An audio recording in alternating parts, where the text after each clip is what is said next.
HMPV గురించి గత 5 రోజులుగా సోషల్ మీడియాలో చాలా భయపడుతున్న పోస్టులు విపరీతంగా చూస్తున్నారు కదా మీరంతా.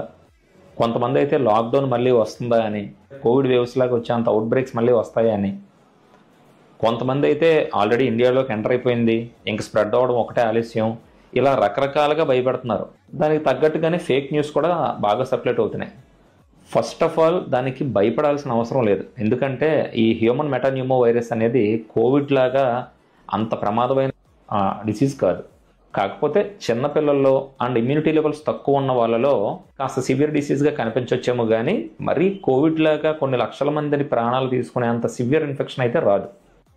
అయినా ఏ వైరస్ అయినా స్ప్రెడ్ అవ్వాలంటే అది మన చేతిలోనే ఉంది. ఎందుకంటే వైరస్కి చేతులు కాళ్ళు ఉండవు మనలాగా కదలడానికి.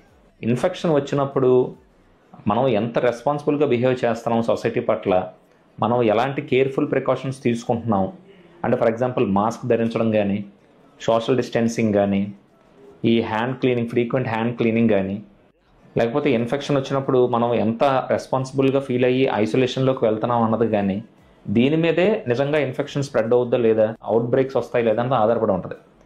సో మనం రెస్పాన్సిబుల్గా మెజర్స్ అన్నీ తీసుకున్నంత కాలం ఏ వైరస్ స్ప్రెడ్ అవ్వదు, పెద్ద అవుట్ బ్రేక్ ఏమీ రాదు. అండ్ దయచేసి ఫేక్ న్యూస్ నమ్మొద్దు, ఫేక్ న్యూస్ స్ప్రెడ్ చేయొద్దు, ప్యానిక్ అవ్వద్దు.